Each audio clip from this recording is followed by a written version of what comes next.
Assalamualaikum warahmatullahi wabarakatuh. Waalaikumsalam warahmatullahi wabarakatuh. Udah pada makan? Masih testing gak nih? Ini udah nggak testing lagi. Tapi niatnya kita mau streaming, cuma karena ada technical issue jadi ya dalam next time aja kita streamingnya. Jadi kita lanjut untuk masuk ke materi kita.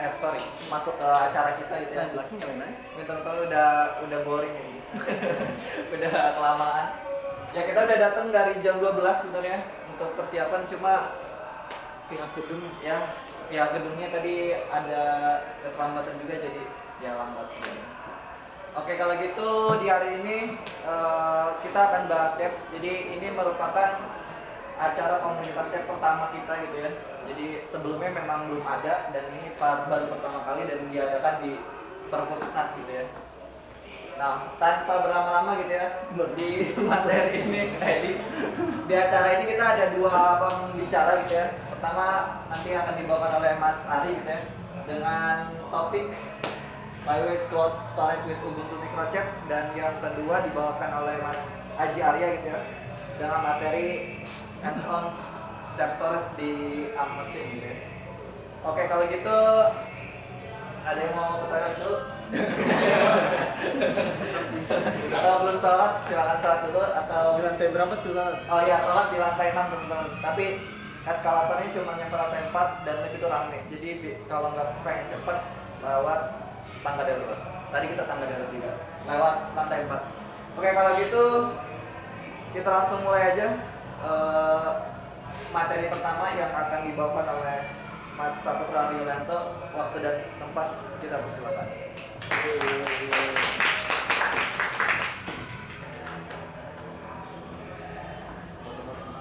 Cek. Oke.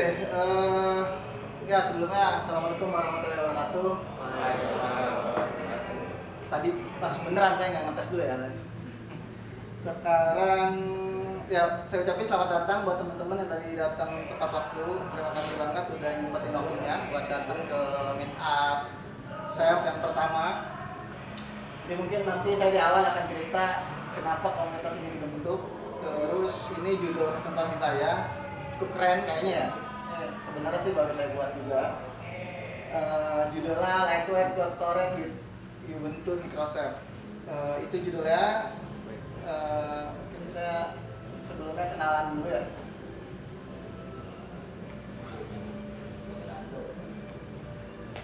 Nama saya Saputra Yulianto, tapi biasa dipanggil Ari. Sekarang saya punya perusahaan namanya Imtech, perusahaan yang bergerak di professional services dan juga jualan hardware. Jadi teman-teman kalau ada kantornya atau pribadi mau beli hardware bisa kontak saya. Any hardware, tapi kami any brand dengan any hardware, tapi kami partnership dengan Gigabyte. Jadi kalau yang butuh hardware bisa kontak. Saya juga aktif di Open Infra Indonesia User Group sebagai organizer. Beberapa kami bikin event tahunan, tapi tahun ini kayaknya akan absen karena ada agenda yang mungkin nanti di akhir akan saya ceritakan juga. Kita ada UbuntuCon dan LibreOffice Conference di Surakarta di Solo 7 sampai 8 bulan. Itu handler saya Ari Yuliantos, jadi semua sosmed saya handlernya sama, dan ini website pribadi saya. Chat Indonesia Community, jadi ya ini komunitas yang tanpa sengaja waktu itu saya bentuk tahun 2018. Kenapa saya coba bentuk grupnya di Telegram waktu itu ya, di 2018 saya bentuknya di Telegram karena waktu itu saya melihat udah banyak teman-teman di Indonesia yang mereka adopsi atau pakai Chef untuk production, untuk belajar dan lain sebagainya. Nah terus baru diseriuskan karena cukup sepi komunitas saya, karena cukup beririsan dengan Open Infra, semua pembahasannya ada di sana. Nggak ada yang spesifik membahas software defense storage. Akhirnya saya bentuk 2015 Telegram, waktu itu membernya cuma 5, sekarang udah 200-an nih, berapa ya sekarang? 100-an. Ini teman-teman kalau yang belum join silakan join di grup discussion Telegramnya t.me/chatid. Terus kita juga ada GitHub repo, jadi website, mungkin nanti materi meetup atau teman-teman yang kalau mau bantu ngisi jadi pembicara di Meetup bisa langsung kontak saya atau bisa PR aja di GitHub repo. Terus kalau mau beremail silakan di community@safe.id. Itu beberapa yang baru sekarang dibuat. Jadi ini Meetup pertama kali, tadi rekan saya Pak Rial bilang. Jadi saya ucapin selamat datang dan terima kasih sudah berkenan hadir untuk diskusi. Oke. Chef di sini di ruangan ini ada beberapa orang, ada yang sudah pernah ada yang sudah pernah dengar chef sebelumnya. Yang pernah dengar nggak usah angkat tangan. Yang belum bisa angkat tangan. Itu udah pernah dengar semua. Belum dengar. 1, 2, 3. Oke, kalau yang belum dengar mungkin saya review sedikit. Jadi Chef itu adalah free and open source software defense storage, di mana dia platform yang utuh bisa jalan di community hardware. Dia punya fondasi namanya Redis, Reliability Automation Distributed Object Storage. Jadi semua data yang disimpan di Chef itu akan menjadi objek, didistribusi menjadi objek yang kecil-kecil di dalam Chef. Nah, bagusnya dan saya belum nemu lagi di semua software defense storage yang lain. Chef ini mampu memprovide 3 outputan ya. Pertama object storage, block storage, dan file system. Nah, sementara di semua yang saya tahu di semua software defense storage lain dia biasanya cuma Minyak.io misalnya dia cuma object storage doang dan seterusnya. Nah, sementara Chef dia punya 3 komponen yang menurut saya cukup fleksibel untuk kita jadikan fondasi di storage system di tempat atau di kantor teman-teman masing-masing. Mungkin balik lagi kalau ke yang awal, kalau teman-teman belum kenal software defense storage, paling rendahnya adalah RAID system ya di hardware. Mungkin teman-teman tahu RAID. Jadi kalau kita punya hard disk 2 100 GB sama 100 GB, kita RAID 0 jadi 200 GB gitu. Jadi kita punya capabilities 200 GB di level sistem kita. Nah, RAID itu ternyata punya limitasi ya, walaupun dia bagus, bisa stripping, bisa mirroring, salah satu fiturnya. Nah, limitasinya apa? Nah, RAID ini cuma dilimitasi sama banyaknya port hard disk di server. Jadi berapa banyak hard disk yang bisa ditarik ya tergantung banyaknya slot hard disk. Bisa SATA, bisa NVMe, bisa SSD. Udah di situ limitasinya. Sementara Chef ini menurut saya men-tackle isu itu ya. Jadi antar disk beda node dia bisa saling ngobrol untuk replikasi data, penyimpanan data, nggak lagi terbatas redundansinya di dalam satu server. Jadi in case satu server yang mati masih ada replicate di server lain. Kira-kira gitu ya, bayangannya ini Chef-nya apa sih kalau dulu? Kalau saya menganalikannya, kalau dulu si admin yang itu RAID, pasti disuruh RAID servernya biar kalau mati datanya masih aman gitu. Kalau mirroring ya berpindah ke server lain. Nah, ini skalanya lebih besar lagi. Ini bisa antar node, bahkan bisa antar data center, kurang lebih seperti itu. Nah, cara install Chef gimana? Ini banyak banget caranya. Yang paling populer dan rekomendasi menurut dokumentasi adalah 2 yang paling atas, pakai Chef ADM dan Root. Chef ADM juga saya rasa ini baru, mereka propose. Kayaknya di atas Nautilus dia baru propose tools yang namanya Chef ADM. Ini lebih resilient sistemnya, lebih robust juga karena dia mirip-mirip containerized gitu cara kerjanya. Sementara Root dia jalan di atas Kubernetes. Sementara Chef Ansible juga bagus. Chef Deploy sekarang udah unmaintained, jadi udah nggak di-maintain lagi sama Chef karena dia sebenarnya pakai bash script lakukan SSH ke server tujuan. Di Nautilus versi bawah dia masih bisa dipakai, sebenarnya di versi yang ke atasnya bisa dipakai, cuman karena tools yang udah nggak di-maintenance, jadi resikonya ada di tangan. Yang populer lagi adalah Chef Salt, tapi dia butuh engine ya. Sementara kalau yang lain dia cuma butuh akses SSH ke servernya, sementara Salt ini dia butuh engine. Jadi engine jadi kita mesti install dulu engine di server yang mau kita jadiin server. Yang selanjutnya ini juga cukup populer dan lumayan sering dipakai adalah Juju Chef. Ini punya provided by Canonical. Dia sebenarnya ada versi opennya, tapi semua pergerakan aplikasinya itu dimonitor sama Canonical, jadi bukan pure community. Nah, selanjutnya ada Puppet. Puppet juga tools orchestration sebenarnya, dia sama juga untuk mengautomate, dia juga punya. Dan yang paling terakhir adalah install manual. Nah, ini saya sarankan buat teman-teman yang memang punya banyak waktu dan memang punya ketertarikan lebih dalam untuk belajar Chef, saya cukup merekomendasikan untuk pertama belajar install manual, kedua coba baca white paper si Chef. Karena Chef ini lahir dari tesisnya Sequel, dia yang bikin Chef.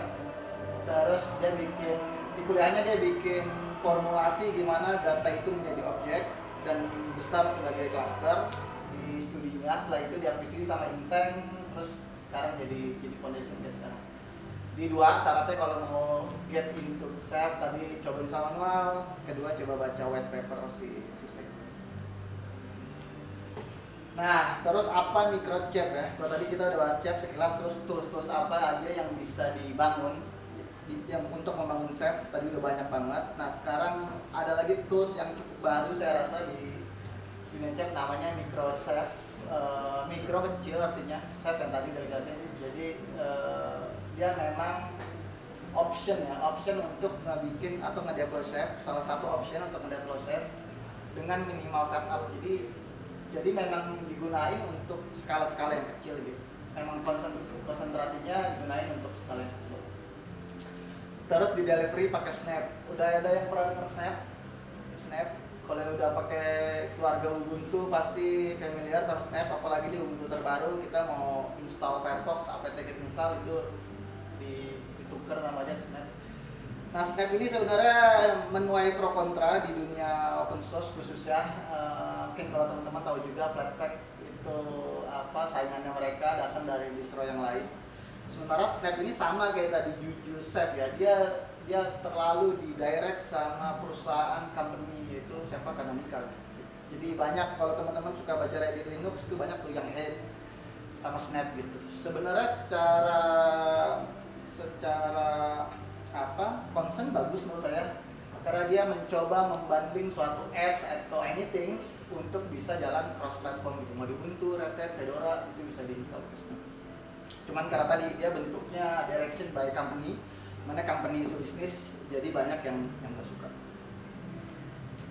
Oke, ini sedikit tentang Snap. Kenapa saya bahas dulu? Karena semua yang akan dilakukan di Microsoft itu di handle sama Snap ya. Jadi ini cukup mungkin nggak lebih dari 5 menit kita bisa bikin chat deployment. Nah, karena terbantu sama Snap. Jadi Snap ini packaging ya atau deployment system yang develop tadi saya bilang sama Canonical untuk every Linux platform, bisa Fedora, bisa SUSE, bisa tentu Ubuntu dan lain sebagainya. Idenya tadi dia mau jalanin apps yang nggak usah lagi mikirin dependensi. Terus yang bikin orang sebel apa tadi? Pertama tentu karena cuma backingannya Canonical, kedua karena dia juga download dependensinya. Jadi aplikasinya jadi membesar ya. Itu makanya banyak yang dan saya pribadi mungkin cukup termasuk yang kurang suka ya gitu sama si Snap ini, karena cukup walaupun dia isolate tapi saya ngerasa kurang leluasa lah sebagai engineer untuk debugging, untuk check logs dan lain sebagainya. Fungsinya apa tadi? Untuk encourage update. Jadi Snap ini dia sifatnya automatic update, sementara di Snap itu kalau kita nggak mau update kita harus mesti setting, tapi by default dia akan automatically update. Di Snap namanya refresh, bukan update, bukan upgrade. Sebenarnya yang mudahin di sisi developer, misalkan dia mau upgrade dia seamless karena tadi dibentuk dalam satu bungkusan package. Tapi tadi bagi engineer seperti saya itu kurang leluasa untuk Snap. Dibanding ya kenapa Snap tadi dibanding compare ke dev package ya, yang apt dan sebagainya. Lalu microchip filosofi, kenapa sih Canonical atau Ubuntu? Jadi Canonical itu company-nya Ubuntu ya, bikin si microchip. Pertama karena kalau teman-teman udah pernah dapet chip itu cukup kompleksitasnya cukup tinggi. Karena dia selain bermain dengan sistem, dia harus juga memperhatikan hardware. Jadi misalkan sizing hardware, terus NIC. Nah itu cukup ada komponen kompleksitas yang bikin dia sulit ya. Kalau bikinnya sih gampang. Nah tuning dan lain sebagainya itu yang cukup sulit. Ya emang karena dipakai untuk general purpose, makanya dia kompleksitasnya cukup tinggi dan bisa dikonekin ke banyak platform, misalkan OpenStack, Kubernetes dan lain sebagainya itu mampu. Bahkan di connect VM saya rasa juga bisa. Nah si microchip ini dibikin untuk sebenarnya untuk skala yang kecil gitu ya, untuk skala-skala yang kayaknya aneh kalau bikin cap cluster pakai manual atau pakai cara yang tadi kayak cukup text time gitu, memakan waktu. Nah si Ubuntu ini saya lupa persisnya kapan, tapi mereka sih baru launch, yang saya baca dia baru bikin video dan bikin blog itu tahun ini di 2023, jadi ini masih cukup baru. Tapi kalau saya cek di GitHub-nya, first commit itu tahun 2020, just baru 3 tahun.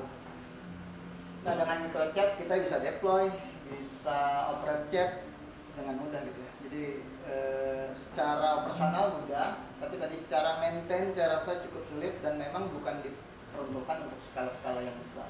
Dia fokusnya ke small scale. Oke, terus fitur-fiturnya apa?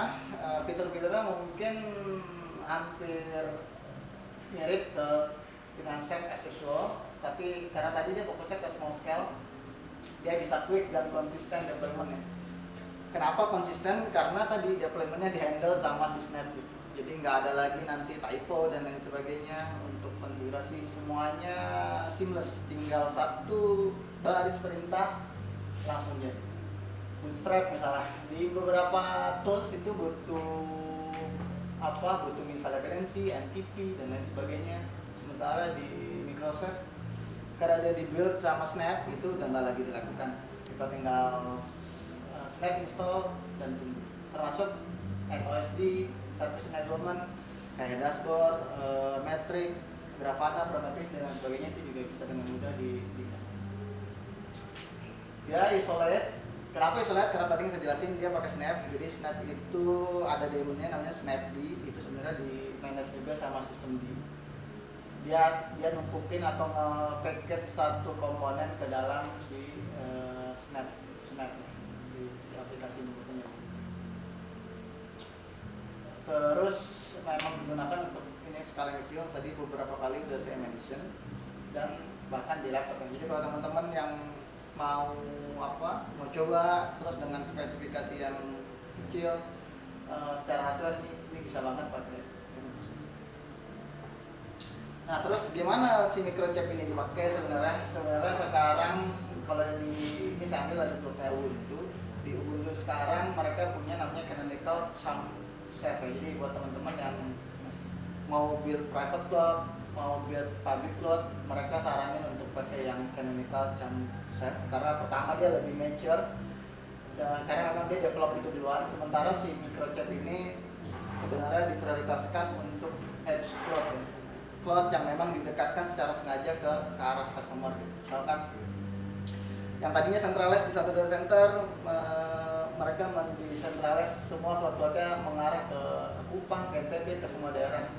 Nah salah satunya yang paling populer terminologinya namanya edge cloud. Salah satunya yang tadi ada di stiker, Starlink juga dia men-tackle teknologi itu untuk tidak mendecentralize cloud di dalam satu tempat.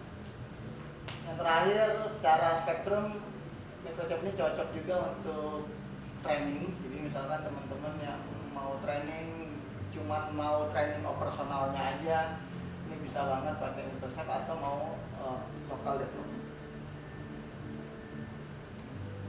Oke, terus pasti ditanya nih use case-nya apa lagi selain itu. Ini beberapa yang saya kumpulin tentu dari internet. Tadi kalau mau build chat build tricky dan memakan waktu, tadi salah satu build chat. Terus di edge location di mana orang nggak ada infrastruktur yang cukup mendukung gitu. Karena si microchip ini kalau di GitHub itu dia bilang safe yang bisa jalan cuma di satu rak, bahkan di satu laptop gitu, di turunan yang lebih kecil dari satu node. Atau use case yang lainnya di mana nggak ada orang yang expert untuk ngedeploy safe, karena tadi butuh kemampuan, butuh knowledge, karena dia cukup tricky saya bilang untuk maintainnya. Nah si microchip ini dia coba ngambil ke situ ya, karena tadi kemudahan yang ditawarkan untuk manage si safe. Atau dalam cases lain developer yang butuh real local chip cluster itu bisa juga pakai punya beberapa use case saya rasa, dan ini sangat bisa dicoba di laptop teman-teman. Oke, tadi saya ngomongin Snap. Jadi Snap itu semacam punya Snap Store. Kalau di Windows ada Microsoft Store ya, atau Windows Store. Jadi kumpulan aplikasi-aplikasi yang di-develop dan bisa kita ambil ya, seperti katalog. Nah, si Microsoft juga sama perlakuannya. Ini bisa diambil. Ini saya ambil screenshotnya tadi pagi. Dia baru rilis, yang terbaru rilisnya adalah Quincy Stable di 8 Agustus. Kandidat itu satu level di bawah Stable, sementara untuk eksperimental atau yang newest version itu dia sebutnya Edge. Yang latest itu sama juga. Jadi kalau mau cari tahu lebih lanjut bisa ke Canonical Snapcraft, itu banyak. Bahkan aplikasi-aplikasi yang umum dipakai di laptop kita di Linux itu banyak juga di sana. Udah segitu doang diskusinya. Mungkin ini saya ada beberapa referensi yang bisa dibaca, yang mungkin nanti slide-nya juga bisa saya share. Pertama GitHub, di sana cukup lengkap, ada quick start. Nah mungkin nanti kita cobain demonya seberapa cepat si Microsoft mendeploy si set clusternya. Jadi di demo saya punya satu VM di lab saya, terus saya punya 4 hard disk di VM tersebut. Nanti kita coba itu. Nah ini beberapa referensi yang menurut saya bagus buat dibaca. Yang terakhir, si Canonical juga punya micro Kubernetes atau micro K8s. Nah buat nanti teman-teman yang tertarik dan mau coba atau bahkan mau ngisi meetup berikutnya, bisa juga pakai itu, menaikin Microsoft dengan micro K8s. Saya rasa itu bahan slide saya. Mungkin kita coba ya, kita sama-sama akan coba demoin. Ini tadi saya udah bilang saya punya server.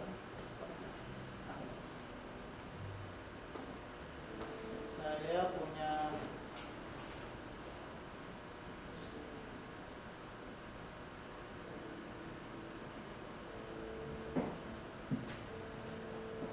punya server. Tadi saya bilang harddisknya 4, 1 buat operating system, 3 lagi ini akan saya jadiin SAP OSD, ada 10 giga. Kita coba ikutin quick start di sini. Jadi ini juga saya mau bilang ke teman-teman bahwa belajar SAP itu nggak sulit amat. Di dokumentasinya udah cukup lengkap. Jadi teman-teman bisa ngikutin tutorial dari dokumentasinya GitHub. Di quick start dia bilang snap install Microsoft. Mungkin sebelum itu kita cek dulu kali ya.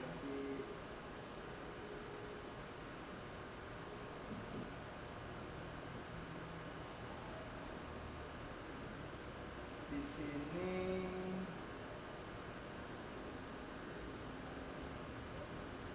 jadi Snap ini paket bawaan. Jadi kalau teman-teman install Ubuntu, ini saya pakai 2204. Snapnya udah automatically ke-install. Jadi teman-teman nggak butuh install lagi. Dia bawaan. Sama juga kalau teman-teman pakai yang Ubuntu desktop, Snapnya juga default.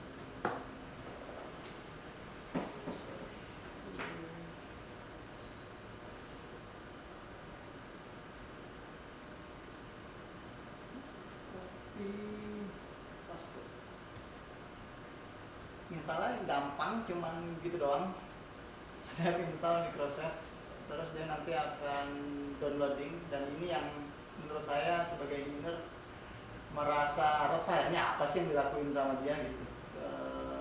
Kita nggak bisa lihat secara detail lah gitu, ini apa yang dilakukan dia seperti itu. Makanya saran saya kalau yang memang tertarik untuk mendalami atau deep dive, saran saya sih tadi bisa manual. Ini misalnya udah otomatis versi Quincy Stable karena saya nggak specifically milih dia ke versi apa. Tapi kalau teman-teman mau tadi pilih yang Edge atau yang Candidate itu bisa juga, tinggal ada opsinya minimum version. Ini udah selesai. Terus kita lihat lagi, dia udah install. Rev ini semacam code lah dari ini khasnya Ubuntu. Jadi dia kalau punya versioning dia biasanya punya version number. Kalau udah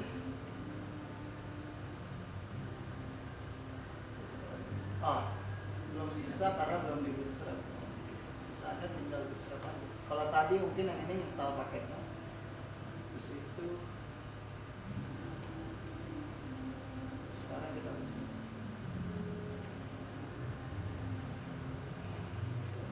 Udah status.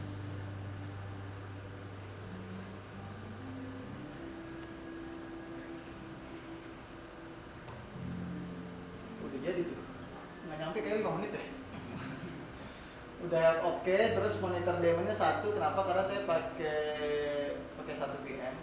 Terus ya mungkin nanti nextnya bisa juga, misalkan mau nambahin monitornya lebih dari satu itu juga dimungkinkan. Ada panduannya di dokumentasinya Microsoft, tapi karena ini kebutuhan demo, saya akan coba nambahin SD. Nama SD gimana? Yang pertama kita cek dulu ya.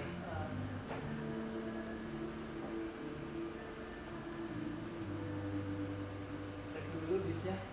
Ini ada 3. Ini sesuai dengan apa yang tadi saya lakukan pengecekan di awal. Saya bilang saya punya 3 disk 10 GB. Nah, ini akan dijadikan cek SD. Caranya gimana? Contek lagi di sini. Caranya sudah microchip, disk add, wipe, terus pad by ID.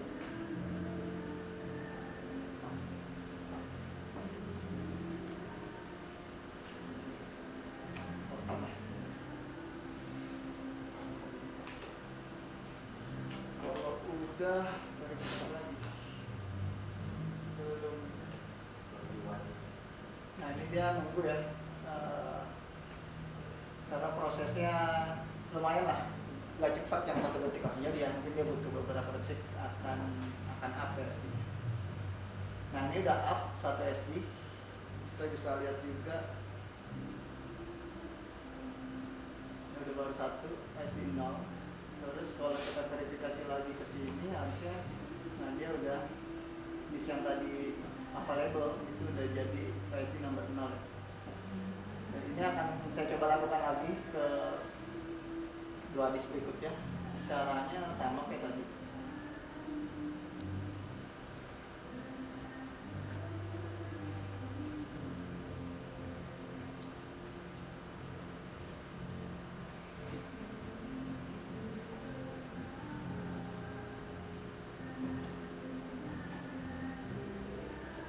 Sambil nunggu mungkin saya persilahkan kalau teman-teman ada yang mau nanya ya. Ini dosen nunjukin nambahin 2 SD lagi. Jadi saya persilakan buat teman-teman kalau ada yang nanya ke saya atau karena ini bentuknya diskusi. Jadi silakan yang mau diskusi saya persilakan. Baru tadi mau nanya.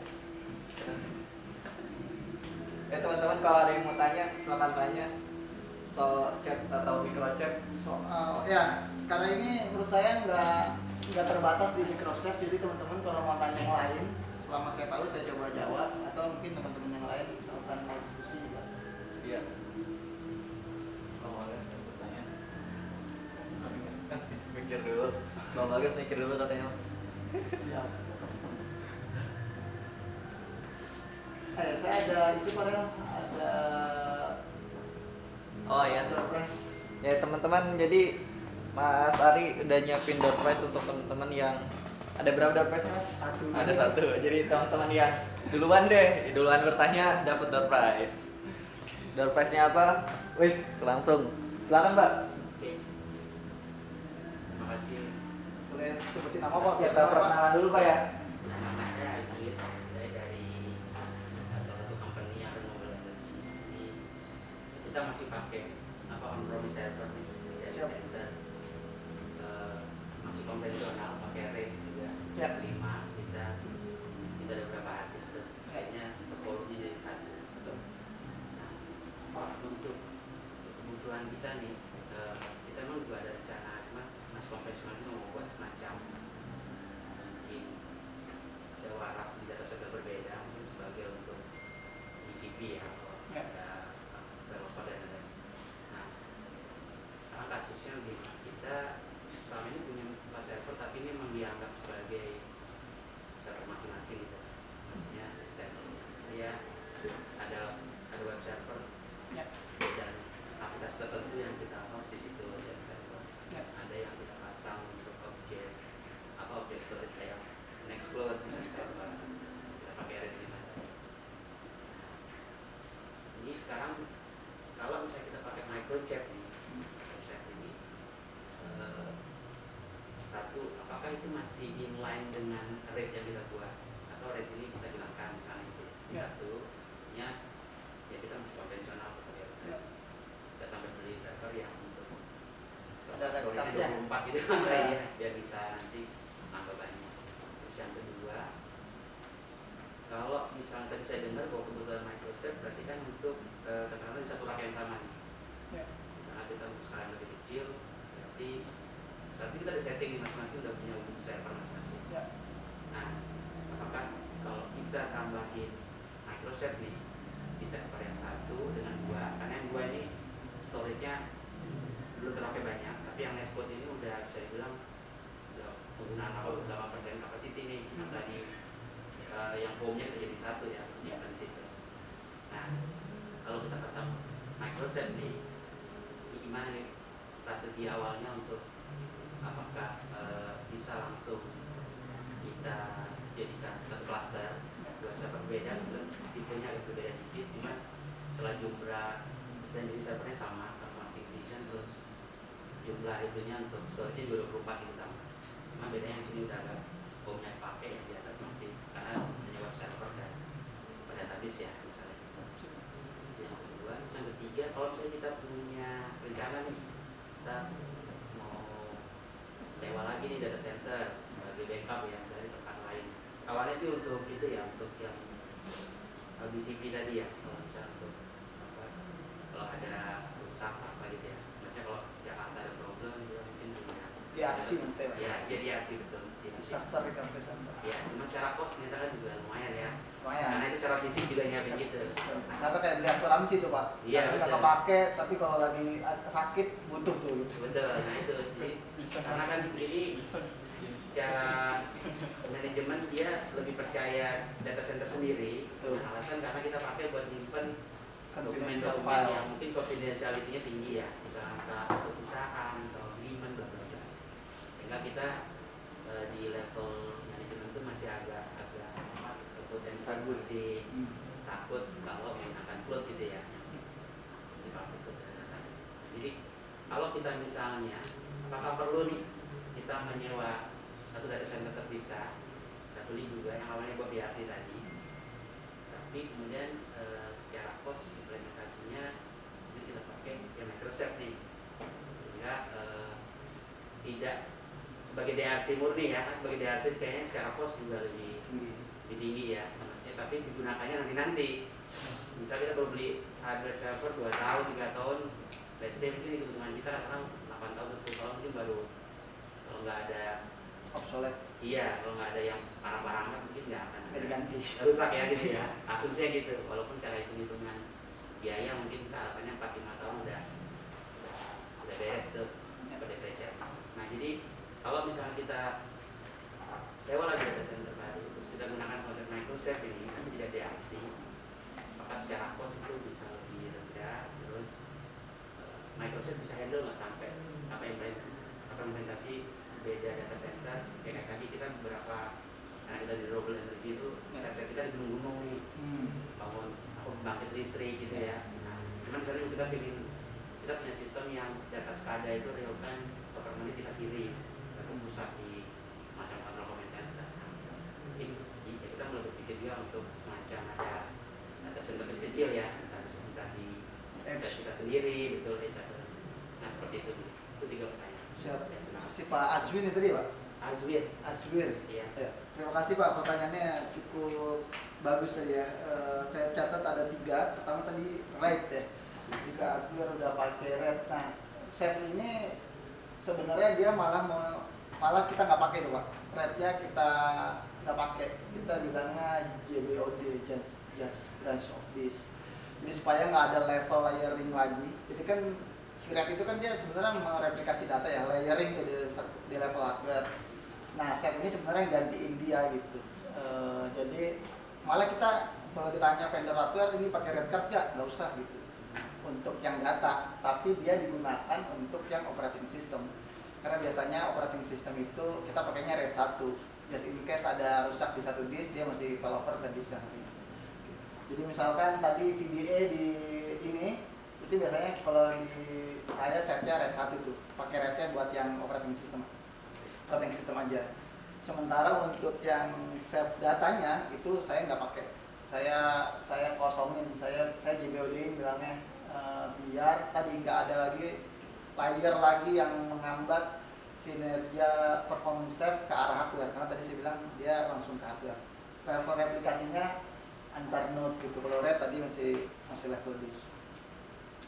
Itu yang pertama. Terus yang kedua tadi metode gimana kalau pindah udah ada existing server ya Pak ya. Nah ini juga salah satu, apalagi tadi Pak Azgur bilang servernya beda-beda. Nah server ini sebenarnya dia nggak kenal mau server yang merek A, B, C, D, dia nggak peduli itu sebenarnya. Yang dia peduliin dan memang harus best practice ini ngomongin best practice ya. Dia capacity hard disk yang harus mirip gitu. Tapi apakah harus mirip? Nggak juga. Banyak yang kami implementasi atau saya pribadi beda-beda tulisnya gitu. Dia harus paling bagus sih equal ya. Misalkan di node A 1 tera, di node B juga 1 tera gitu. Terus jumlahnya juga harus sama, itu best practice-nya. Kenapa? Supaya kalau ada developer terjadi itu dia langsung bisa ngitung. Sementara kalau enggak kita perlu ada ngitung lagi lah gitu. Misalkan yang ini mati, nanti pindah ke sini, terus kalau ini beda disknya, nah semacam itu. Terus gimana metode pindahnya kalau tadi udah ada existing data Nextcloud misalkan gitu ya. Nah sebenarnya ini dua pekerjaan sih kan kalau saya lihat sependek pemahaman saya dari pertanyaan Pak Azwir. Pertama kita bikin dulu fondasinya Pak, save cluster dulu. Mungkin kalau tadi Bapak Microsoft ini salah satu pilihan, tapi untuk pilihan yang scalability-nya lebih luas, untuk yang production mungkin bisa baca lebih detail tentang save-nya dulu Pak. Nah, karena dia bentuknya software independent storage, jadi dia mengabstraksi semua layer disk sebenarnya. Jadi nanti saat apps itu dikonekin ke save, jadi dia udah nggak mikirin lagi nih data ini kesimpan di disk yang mana. Gitu. Mungkin mirip juga kalau tadi paradigmanya diputar lagi ke RAID, karena dia bisa RAID 5 ya udah kita taruh data aja kan. Pokoknya kalau failure 1 aja, misalkan gitu. Kalau 1 mati kita perlu ganti lagi.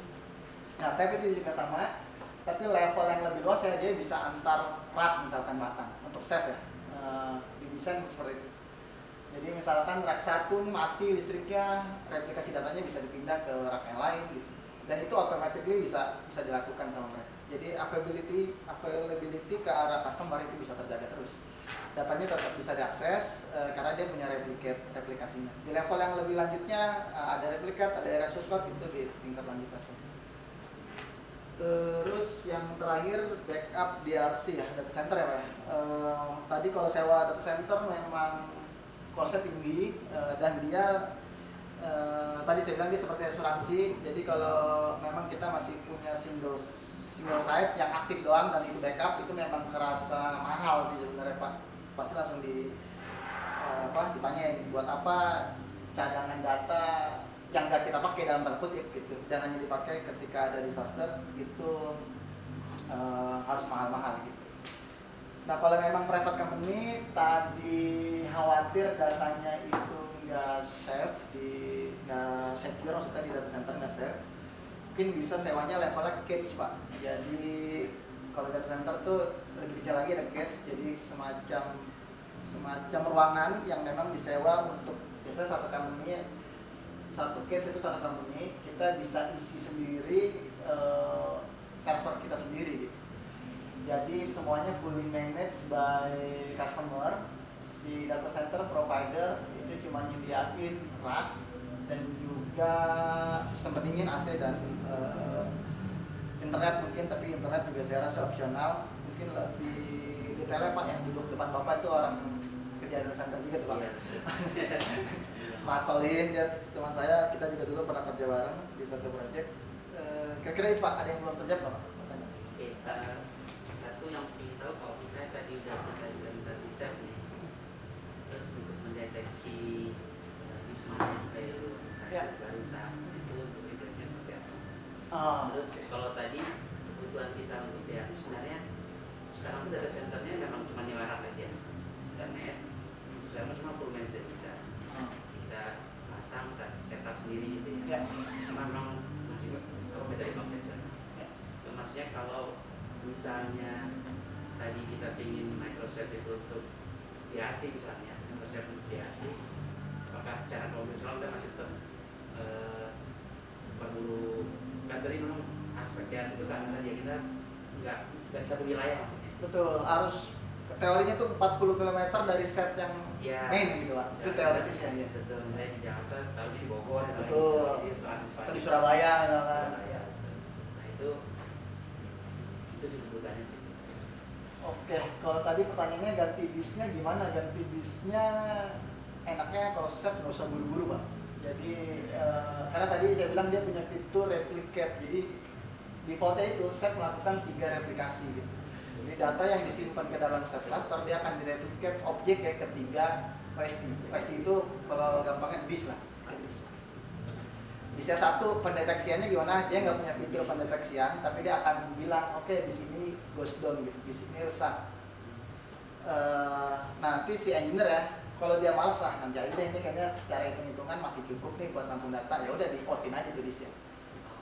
Jadi datanya karena tadi dia punya replicate 2 punya replicate 3 dan dia sekarang tinggal 2. Nah, cerdasnya dia akan bikin replikasinya lagi ke disk yang lain. Disk yang availability-nya ada dan dia mencoba untuk membuat si replikasi ini tetap jadi 3 gitu. Karena yang disk rusak tadi kita record secara otomatis ya. Secara otomatis. Artinya kalau misalnya tadi dia jumlah di situ, oh ini masih ada yang 2 tera kosong nih. Ya, dia akan pindahin katanya dengan tapi yang sini udah berapa poin ya? Ya udah rusak misalkan nih, ya. Gitu ya, Ya. Itu dia akan mencoba memindahkan. Nah, proses itu sebenarnya yang harus kita pantau karena dia akan menggunakan resource link juga yang dipakai sama customer untuk akses si server gitu. Makanya nanti di level tingkat lanjutnya kita bisa misahin public network sama cluster network. Cluster network itu cluster network yang digunakan untuk tadi pindahan data dan lain sebagainya. Mau datang Pak Bos. Kira-kira gitu Pak Sur. Mungkin semoga menjawab ya.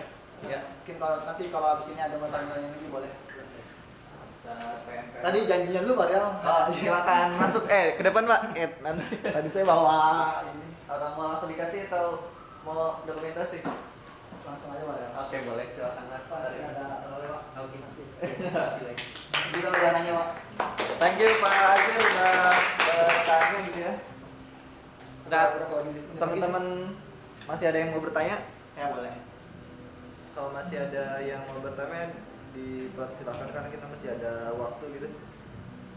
Pun kalau nggak ada bisa disimpan dulu, kita dengerin sesinya Mas Arya. Ya, untuk masih sama karena kan kita komunitinya SAP jadi bahasnya SAP juga. Mungkin disimpan dulu ya. Ya. Oke, Mas Ari silakan Oke, ditutup dulu. itu aja dari saya. Thank you semua yang udah dengerin. Kalau nanti ada yang mau ditanya lagi, bisa feel free kontak saya masih di sini. Thank you semua. Assalamualaikum warahmatullahi wabarakatuh. Waalaikumsalam. Oke, kita masuk ke sesi diskusi, bukan diskusi, pembawaan materi yang kedua. Nah, ini akan dibawakan oleh Mas Arya. Materinya hands on gitu ya. Tapi hands on chapnya ini di mesin yang ARM atau ARM gitu ya, bukan yang biasa kita pakai gitu, AMD gitu. Nah, ini di mesinnya di mesin ARM gitu. Terus apa bedanya nanti kita coba simak ya. Selamat siang semuanya. Assalamualaikum warahmatullahi wabarakatuh. Selamat datang di sesi saya. Ini Chef Indonesia Meetup pertama di Indonesia. Selamat bagi kalian semua menjadi saksi sejarah meetup pertama. Tepuk tangan buat kalian semua. Misalkan ini acaranya rame-rame terus, nanti kemungkinan kita bakal bikin Chef Day Indonesia, jadi mungkin itu ajang tahunan acara besarnya untuk chef. Karena di luar Belanda, Jepang, Korea itu udah punya Chef Day masing-masing. Acara besar untuk bahas komunitas chef. Oke, materi saya kali ini judulnya Hands On with Chef Storage on Our Machine. Jadi mungkin ini yang pertama kali lah ya bahas ARM Indonesia di Indonesia. Mungkin kita langsung bahas aja. Lanjut. Oke, sebelum lanjut mungkin perkenalan dulu. Kenalkan, nama saya Aji Arya, biasanya dipanggil Arya. Jadi saya perwakilan, saya sebagai chef ambassador untuk region Indonesia. Jadi setiap region itu punya ambasador yang masing-masing. Jadi saya coba daftarkan diri supaya ada komunikatornya dari perwakilan Indonesia ke chef komunitas yang global. Oke, kalau mau baca-baca tulisan teknikal bisa cek blog saya, ada blog.ajara.id. Yang lain, informasi lainnya saya juga jadi volunteers di Open Infra User Group Indonesia. Professionally saya kerja di 2 perusahaan. Kok bisa di 2 perusahaan? Karena saya mau beli rumah di BSD. Ya bercanda. Karena bisa kerja di 2 perusahaan karena ini sektornya beda. Fintech ini fokusnya ke small medium enterprise dan enterprise. Jadi Flex ini lebih fokusnya ke government. Dua-duanya perusahaan sistem integrator, tapi karena saya bisa negosiasi ke 2 perusahaan, jadi bisa dijalanin bareng. Oke. Next. Oke, secara outline ini agendanya bahas kondisi bumi sekarang seperti apa, kemudian bahas tentang ARM itu apa, ada kenapa kita harus pakai ARM machine, nanti ada testing chef di ARM machine-nya, kemudian yang terakhir ada call for research, informasi gimana kalian bisa testing software favorit kalian di machine ARM. Next. Oke, ini sebenarnya saya tidak terlalu peduli dengan climate change, tapi setelah melihat banyaknya berita, saya mulai terganggu dan mungkin ini akan membahayakan anak cucu kita. Mungkin untuk kita sendiri belum terlalu terasa, tapi nanti gimana 10 tahun, 20 tahun ke depan kita harus mikirin itu bagaimana bumi masih bisa ditempati oleh anak cucu kita. Kecuali Anda child free ya. Tidak boleh. Oke, polusi jadi isu yang lagi hangat lagi di Jabodetabek. Kalau kita lihat polusi bisa terlihat kasat mata, bisa dilihat. Kemudian ada banjir di Pakistan. Ceritanya lumayan tragis. Jadi anak-anak yang kena banjir itu traumanya bisa setahun ke depan. Jadi susah lah, orang dewasa pun susah. Karena misalkan ada tetangga bikin acara, berenang dulu. Astagfirullah, tidak boleh dibercandain itu, banjir, sedih guys. Kemudian ada coal mining. Nah ini jadi sumber utama kita dapat listrik, PLTU. Jadi itu pakai batu bara, dan batu bara ini banyaknya dari Kalimantan. Nah saya aslinya dari Kalimantan, jadi kalau saya setiap kali pulang dari Jakarta ke Kalimantan, sebelum mendarat tuh pasti kita akan melihat pemandangan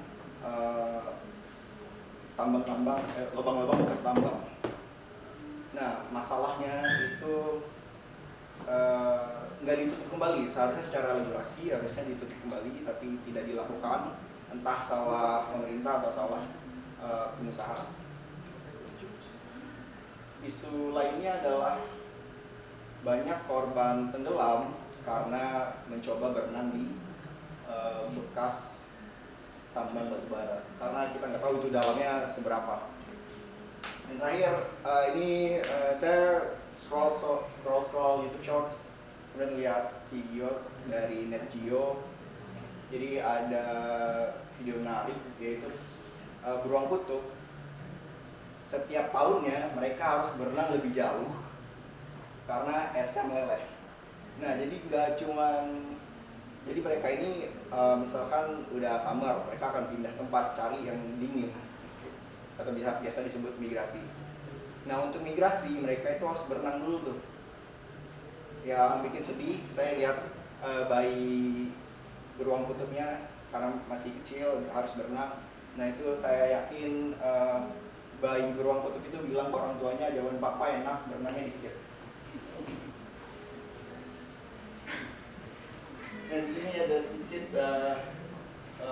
setiap hari pasti, setiap tahun pasti kita ngerasanya lebih panas aja. Ini ada sedikit mean temperature every year storms. Next. Oke, apa yang kita bisa lakukan? Yang pertama, renewable energy. Sebenarnya ini lumayan susah kita sebagai engineer ataupun sebagai orang IT untuk melakukan. Karena ini mungkin akan lebih bakal berimpact kalau yang ngelakuin dari regulator atau pemerintah. Contohnya bisa dari apa ya? Dari udara, dari solar, dari air, misalnya bendungan. Nah, misalkan kita punya sumber energi dari situ, kita bakal punya iklim yang lebih baik. Nah, ini yang bisa kita lakukan. Misalkan kita mau mengurangi penggunaan daya listrik, karena di data center perlu AC yang lumayan gede penggunaan listriknya.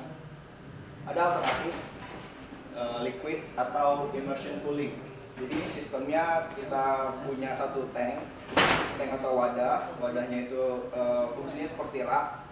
Kemudian ada coolant distribution unit. Unit ini untuk melakukan pendinginan atau penggantian air kalau udah panas nanti diputar. Dan komponen ketiganya liquid coolantnya. Nah, ini teknologinya udah bisa dibeli, bisa udah diimplementasikan. Tapi harga tanknya itu saya sempat tanya salah satu distributor, itu startnya 10.000 USD. Jadi mungkin kita tunggu banyak vendor yang bikin supaya harganya bisa turun. Oke, yang terakhir mungkin kalau masih pakai bar metal, resource-nya kurang efektif, mungkin idle-nya banyak, jadi listrik yang keluar juga lebih banyak. Itu bisa mulai menggunakan cloud technology. Misalkan belum dirasa terlalu overkill kalau pakai cloud, mungkin bisa start dari virtualizations atau containerizations kalau lebih baiknya. Next. Oke, tentang ARM. Jadi ARM Limited. Jadi ARM ini sebenarnya perusahaan asal Inggris. Jadi mereka sebenarnya bisnis modelnya itu jualan intellectual property. Berupa chip design. Jadi misalkan ada perusahaan handphone atau perusahaan cloud mau bikin chip mereka sendiri, mereka bisa beli desainnya ke ARM, kemudian mereka bisa implementasikan sendiri. Kliennya siapa aja?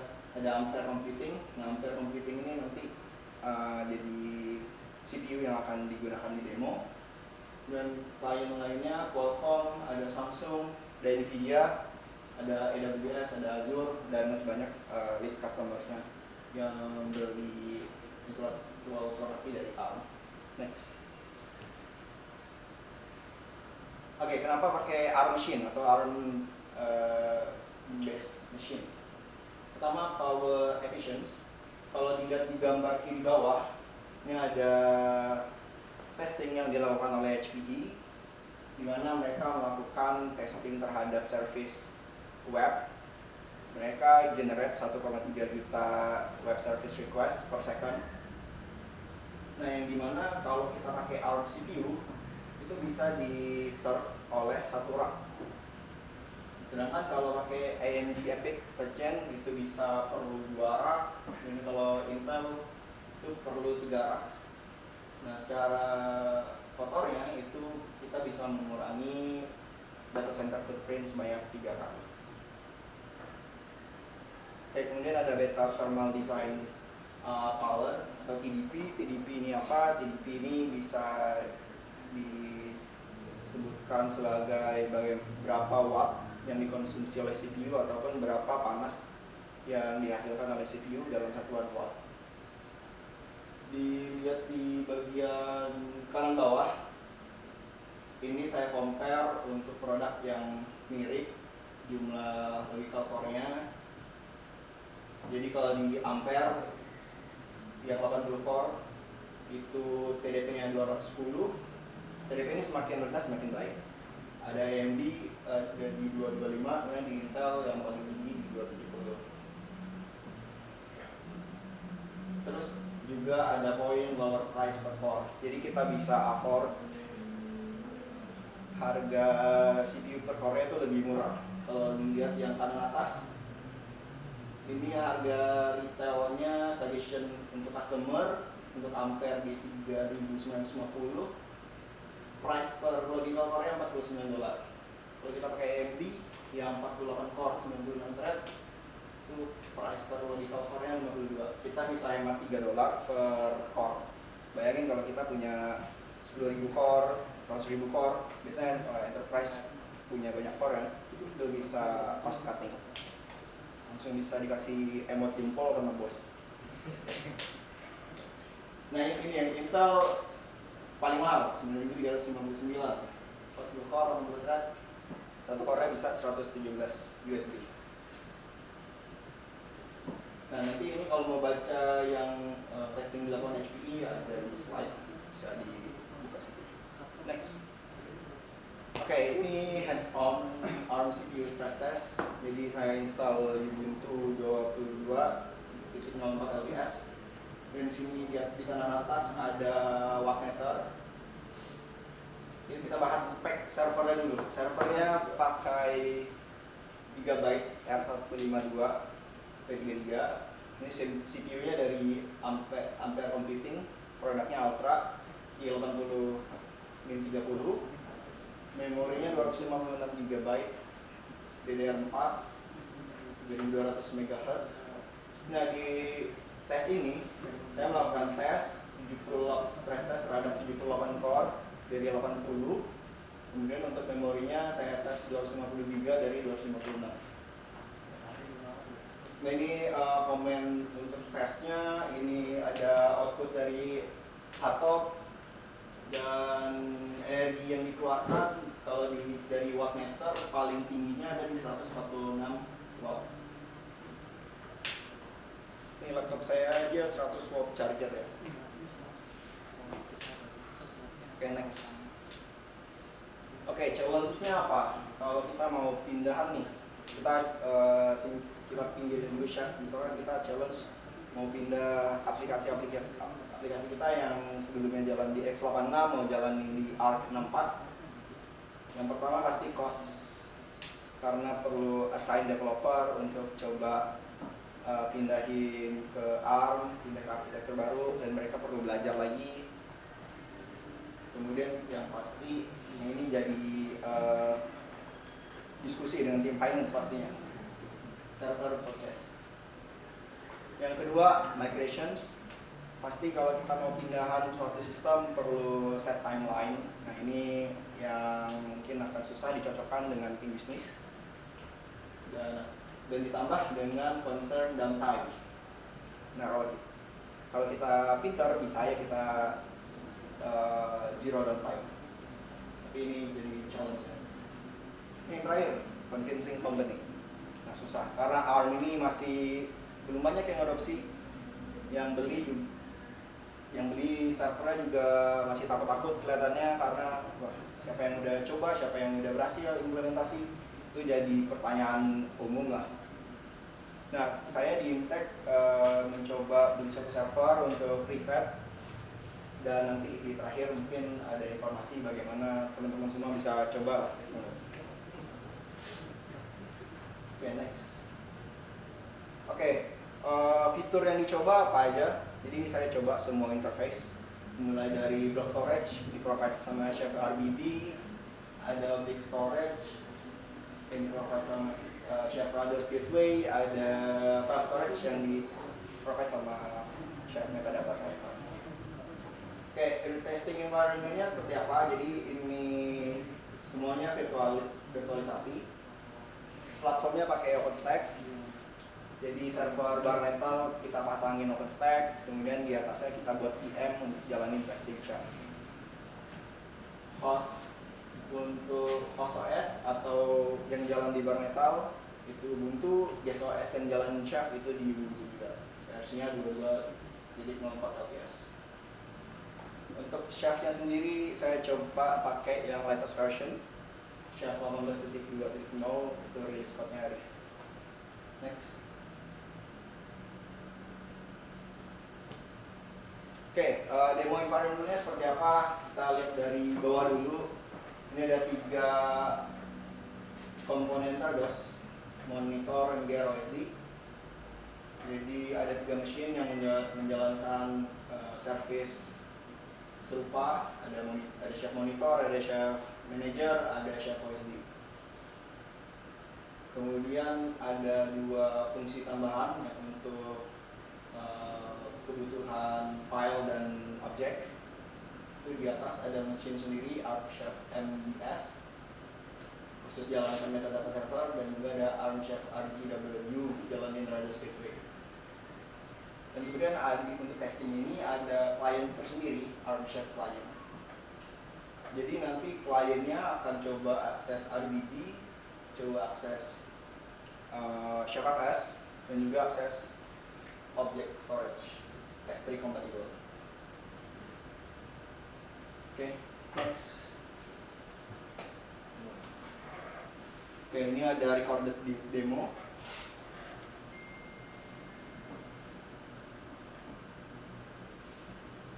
Nah, ini untuk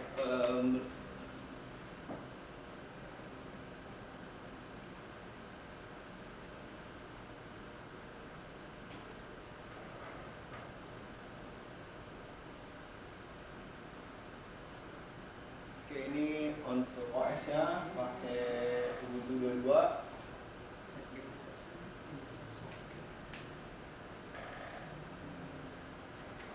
Nah, untuk deployment tool saya pakai Chef ADM, jadi kita Chef host LS untuk mendaftarin host yang ada di dalam cluster Chef.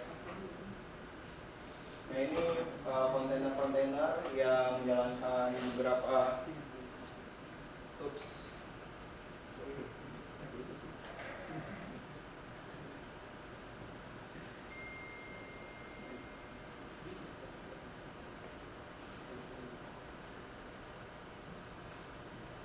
Nah, ini proses chefnya, karena kita pakai Chef ADM, semuanya jalan di kontainer. Kontainernya sebenarnya fleksibel, mau pakai Docker bisa, pakai Podman bisa, tapi untuk di demo environment saya pakai Podman. Dan di sini kelihatan proses-prosesnya dalam bentuk kontainer.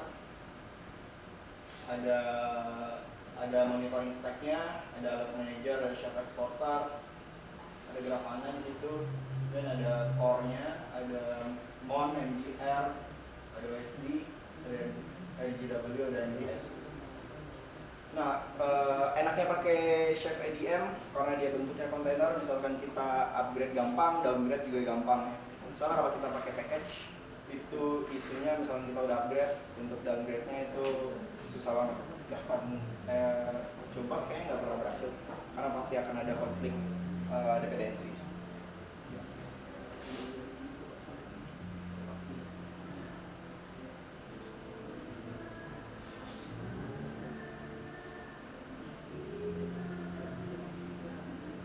Ini Chef versionnya 18.2.0 untuk semua komponennya.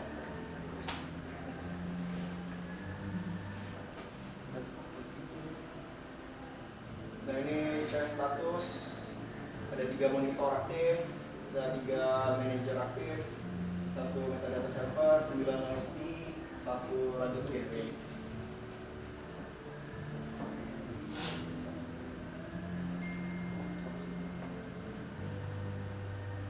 Ini saya tadi ada di monitor pakai admin, sekarang ada di client, VPN client. Ini saya coba BD demo, saya mount via kernel RBD, jadi konsumsi block storage untuk SHA. Setelah tadi udah proses make file system pakai XFS, sekarang di mounting. Udah di mounting, dilihat masih kosong karena baru di format. Testingnya sederhana, cuma nulis text file.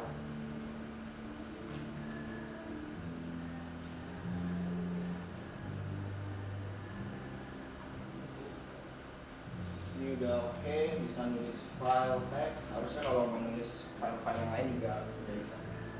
Ini SHFS atau interface filenya.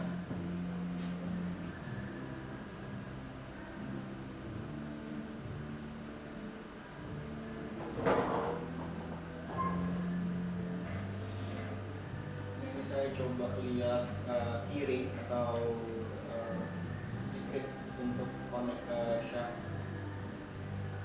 Kemudian di mounting, setelah di mounting dilakukan hal yang sama, dicek direktorinya isi kosong karena baru deploy, terus dicoba tulis file.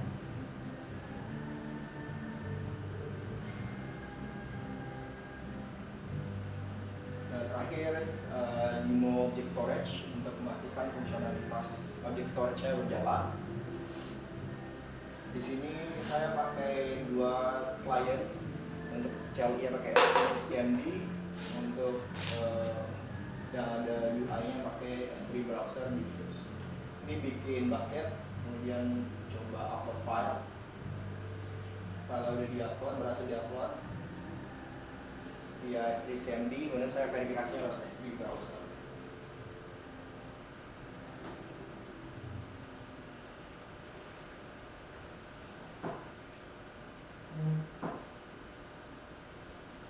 Nah, kemudian coba tadi setelah dicoba upload, sekarang coba download untuk objek storage-nya.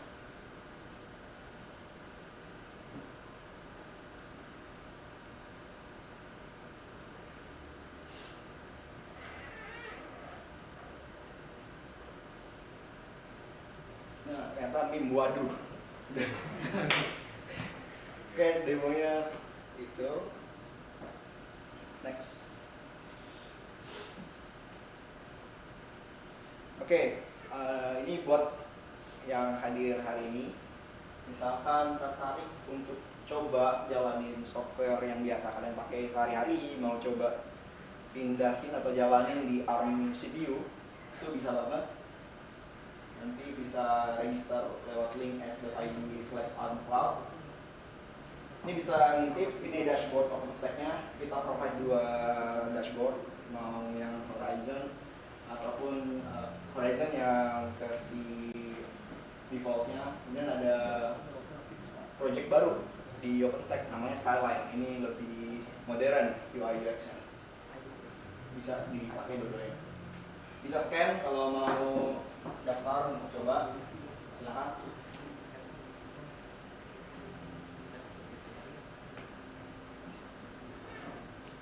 Udah habis. Sekian materi saya. Saatnya mungkin kita diskusi ya. Silakan misalkan ada pertanyaan ataupun ide-ide lainnya. Ada pas Mas Arya nyiapin. Oh, door prize-nya ini dapat pantun nanti dari Mas Arya. Ya silakan yang mau tanya, Mas Ras. Gak ada mbak soalnya. Ya Mas, Silakan. silakan Mas. Tadi kan ada slide yang tentang compare antara ARM sama AMD sama Intel. Ya. Nah, ini kan kalau dilihat memang dalam segi price ini kan untuk yang X86 itu kan kayak lebih mahal ya. Ya.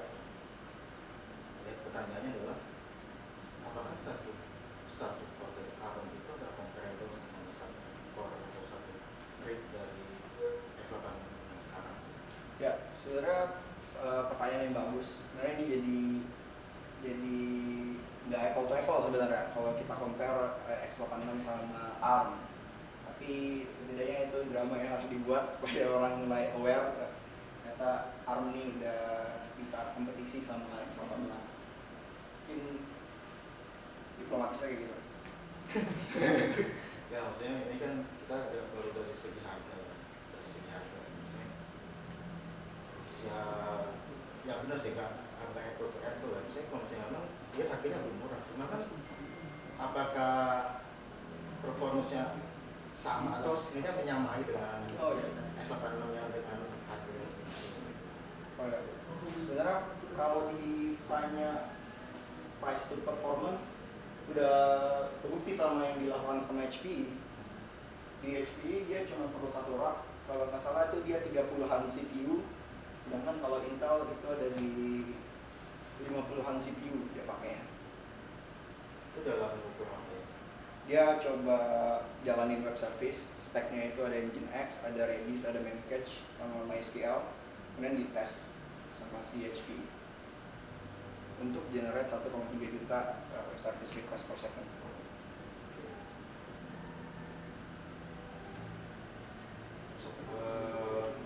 Ini kan kita sekarang ngomongin chat di mesin ARM ya. Ada nggak performance comparison antara chat di ARM dengan chat di S86 seperti AMD? Oh ya, sayangnya saya nggak pegang datanya, tapi itu menarik sih. Ntar saya mungkin bakal cari tahu. Karena kalau misalnya chat di ARM sih kalau untuk bilang bisa kan ya bisa. Cuma kan yang perlu dipertanyakan adalah kelebihannya apa gitu, apa performanya, apa kira-kira comparable nggak performanya Ya. ARM yang cuma 6. Kalau bisa sih emang bisa karena emang ada paketnya juga kan. Nah, terus Nanti wasuli. Oke. Ada yang mau bertanya lagi? Saya satu Om, saya nambahin. Sebenarnya pertanyaan saya mirip dengan pertanyaan dari si Om. Itu kan bandingannya antara satu dengan satu rak dengan 3 rak gitu Om. Itu bisa diartikan gini nggak? Satu thread-nya ARM setara dengan 3 thread-nya Intel Xeon. Bisa diartikan gitu nggak? Bisa jadi. Karena ini kan mengacu ke komersil ya nantinya ya. Pakai 3 vCPU atau 3 core di Intel, mendingan gue 1 CPU atau 2 CPU aja di ARM gitu. Iya, benar. Gitu Om ya. Benar. Berarti nggak berlaku lagi dong sekian gigahertz speednya, apanya dan lain-lainnya itu. Ya, sebenarnya itu jadi Benchmark ke situ nggak ngaruh ya kalau di-comparein dengan ARM ini gitu Om. maksudnya itu tetap jadi variabel yang harus diperhatiin sih. Jadi sebenarnya kalau mau bandingin tuh adilah kita punya hardware, spesifikasinya sama, speed memorinya sama, mungkin bedanya di CPU-nya aja. Nah mungkin karena saya kurang dari resource di situ, mungkin bisa baca lebih lanjut sih. Tapi menarik juga tadi statementnya, misalkan satu core di ARM bisa setara dengan di Intel Xeon. Iya. Ini kembali lagi ke pembahasan yang tadi, masih ragu-ragu pakai ARM. Nah itu dia. Ini sebenarnya saya mau beli juga sih sebenarnya ARM ini. Gitu, cuma apakah iya atau enggak gitu. Nah makanya Iptek udah punya nih, tadi ada kalau research, misalkan mau coba silahkan dicoba, nanti di compare sama mesin X86 yang udah ada. Soalnya ini kan yang dipakai lumayan ini bandingannya ya dengan Intel Platinum itu kan Intel Skylake level 3 ya, seri 3 ya. Ya. Nah itu kan spek yang lumayan gitu. Benar. Ya, spek yang lumayan, core-nya sama, tapi bandingannya adalah 1:3. Nah, saya punya pikiran gini, kalau di benchmark nih antara prosesornya gitu ya, hasilnya kan biasanya acuannya adalah berapa gigahertz kecepatan RAM didukung dengan kecepatan didukung dengan kecepatan prosesor RAM dengan hard disk yang kita pakai kan gitu ya. Banyak variabel. Banyak variabel ya. Tapi kalau ini adalah hasil dari Intel itu ya Om ya? Ya. 1:3 itu ya? Ini yang ngelakuin HP. Oh iya, sorry SP. Masa Intel ngebanting. Kita kalah juga. Oh oke. Kalau sih Om udah nyoba sendiri belum bandingannya antara Intel atau AMD bandingan dengan ampere si benchmarking sih belum. Belum ya? Baru testing running software jalan atau enggak. Yang sulit kalau menurut saya adalah pemadanan persamaan variabel. Mungkin kalau disamain sulit ya, variabel-variabelnya kecuali memang kita punya beneran server fisik Pak. Misalkan ya di kantor kita punya server beneran yang hadisnya sama, yang Hadisnya namanya sama, sama, tinggal ganti barebone aja. Itu mungkin validasi tingkat akurasinya bisa, kenapa nih kita pilih itu, mungkin dari teori 1:3 itu juga bisa dilakukan, cuman karena keterbatasan resource jadi mungkin variabelnya jadi nggak match tuh. Oke, kita tes benchmark di server AMD tapi kan hard disk, barebone listriknya beda, di ARM beda. Nah sementara yang sekarang kita punya itu baru yang ARM gitu, yang si Ampere Q80. Soalnya mengacu lagi kan, berarti satu barebone ini muat misalnya kalau pakai Intel 100 VM, kalau pakai AMD 150 VM, apakah dengan ARM ini jadi 300 VM nih muat nih gitu. Nah kembali lagi kan antara modal kita berapa dengan harga jual kita berapa, nah itu kembali lagi ke komersil di ujungnya nanti. Ya. Yang jelas kalau melihat di gambar ini tadi yang pasti penyewaan rak jadi lebih sedikit karena jumlah core yang lebih banyak itu bisa dihasilkan dengan 2 U aja misalkan. Misalkan tadi U yang Intel berapa, 80 ya itu? 80. Nah misalkan kalau yang pakai sama-sama 2 U, misalkan 2 soket, yang ARM bisa dapat 160. Oh iya, Secara apa jangan-jangan begini kali Om. Oke, servernya 1-2 U, sama-sama 2 U, sama-sama tapi 2 jumlah U, core jadi lebih banyak. isinya 2 prosesor, 2 soket masing-masing gitu ya. Mungkin karena oh ini lebih simpel nih pakai ARM gitu. Mungkin gitu kali ya. Jumlahnya lebih banyak gitu. Kalau ngitungin tanpa memindahkan variabel lain, jumlah core-nya lebih banyak. Lebih banyak ya. Dengan U yang sama ya. Tentu Iya. kan tadi jumlah tadi kalau diukur lagi penggunaan power, jumlah rack yang disewa, server yang dibeli, dan itu lebih efisien. Cuma tadi apakah performansinya mirip atau sebanding, itu yang mesti dites sebenarnya. Tapi si ARM ini dia antara core dengan thread-nya sama ya Om? Ya, Iya, dia nggak ada sama ya. Dia nggak ada fitur multi nggak ada threading fitur atau lain. hyperthread. nggak ada fitur multi threading. Ya kan kalau sebenarnya kalau 40 kita sebenarnya beli core intinya 40 Pak, kalau Intel Oh iya benar. kali 2 80. Tapi kalau saya sebenarnya berapa, 80 core gitu. Iya, saya juga bilangnya 80 80 core gitu. Berarti Kalau ARM udah 80 lah. kalau kita kalkulator banyak-banyakan thread, si ARM lebih mahal.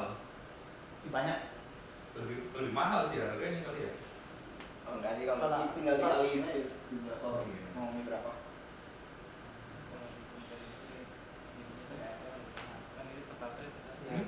Kalau banyak-banyakan thread ya, Kalau core di total trade ya, kalau per core kan itu tapi listrik, ya listriknya sih jauh banget sih kalau Intel itu memang dia. kalau per core emang lebih enak diterima hasilnya satu. Tapi kan orang beli core bukan gitu. Iya iya. Enggak, tapi kan kalau di VPS kan orang ngedeteknya berapa core itu adalah thread kan ya. Iya, benar. Idealnya 80 ya betul ya. Iya. Nah itu ngaruh juga ke performance lagi sih, balik-balik lagi ya tadi kalau diskusinya performance sih. Core inti itu pasti lebih kenceng dibanding core thread gitu. Kalau kita udah ngomongin Luma, terus kenapa si NS itu ditaruh di core part nomor 0, itu karena performance si core part awal itu saya bilangnya inti core ya lebih kencang dibanding threadnya, tradingnya. Pertandingnya ya. Cuman kalau tadi bisnis kan kalau customer taunya core aja nih. Core aja, betul. Dia mau di inti core, mau di Iya, pokoknya penting gua dua core bisnis. aja. Iya, betul. betul. Terus ini ya. Tapi sebenarnya challenge-nya di ekosistemnya sih. Misalkan udah ada ARM nih, udah Cina, udah banyak yang punya, tapi kalau nggak bisa jalanin software kan percuma kan. Iya. Ya itu challenge menurut saya, dan itu akan lambat laun lah. Kalau saya sih nganggapnya kayak dulu sistem ada x86, ada i386 kan, ada 32 bit, ada 60 bit, lama-lama 32 bit kegeser juga tuh. Semuanya sekarang 64 gitu. Nah saya juga ngerasa ARM ya dengan beberapa feature yang digadang-gadang lah kalau di luar tuh tadi yang lebih eco green, terus secara price performance lebih murah, nanti arahnya akan ke sana juga kalau saya sih optimis. Kalau saya sih karena perusahaan kami di renewable energy ya, kita bang. Nah, cakep nih, baru cocok nih. Saya juga hitungannya menarik nih. Kita kalau nih Pak. Iya, karena kita punya Sahabat bisnis, ya. kita punya panel, kita punya biogas, biogas, terus Inline ya. hydro. Jadi ini kayak kalau ngajuin ke bos saya jauh lebih gampang. Wah, cocok. Cuma gini kan kita selalu bicara yang pro-nya ya, Betul. bicara yang bagus-bagusnya nih. Ya walaupun nanti mungkin AMD itu akan beli dari sini Iya. terhadap karena ini kan soal bisnis. Betul. Iya. Ya soal market juga ya, market share gitu deh. Nah cuman kita bicara konsnya dulu nih. Kalau tadi kan udah dari situ. Bagus-bagusnya. Ya, sekarang ngomongin jeleknya dulu nih. Jelek-jeleknya. Karena kalau udah angka begini saya bawa, ya pasti finance saya oke gitu kan. Jauh betul. Ya udah, lu beli aja tuh rak masih banyak kosong tuh kan. Gitu. Cuman sekarang tapi juga bos-bos saya kan juga kolonial ya. Dia tipe-tipe yang melihat bahwa cost efisiensi itu apa TCO-nya itu total cost ownership itu nggak dihitung jangka pendek. Jauh. Ya, itu kalau Intel AMD udah bagus di 10 tahun, oke lah gitu ya, saya komparasi. Kebayang lah gitu. Jadi nanti depresiasi udah hilang di 5 tahun nih. Udah nol lah. Nah, tiba-tiba ini kita beli nih dengan tadi selisih $3 atau selisih $50. Tapi kemudian 4 tahun juga harus beli lagi gitu. Nah, ini gimana dari sisi cost-nya yang perlu jadi aware kita selain aplikasi tadi mungkin belum banyak. Tapi kalau untuk aplikasi server mungkin udah oke. Compatibility Ya, sih kalau tapi saya kalau udah dari misalkan server berarti setidaknya kebutuhan kami yang cuma web server database itu tidak oke. Nah, cuma dari sisi tadi apa TCO-nya nih. Ya. Jadi nggak mau nih finance saya ngebukuin loh. Tiba-tiba 5 tahun kemudian beli lagi server nih. Kenapa ini masuk sebagai aplikasi kan misalnya gitu. Nah ini gimana? Kalau misalnya saya bawa, kita mau coba ARM, biasa tertarik nih. Nah kita juga mau beli beberapa nih ya. Maksudnya, misalnya kita beli satu nih ya, misalnya gitu. Gigabit ready gigabit. Iya. Nah saya masih banyak kosong mas, yang gede saya mau beli. Jadi cuma baru diisi berapa tuh, masih banyak.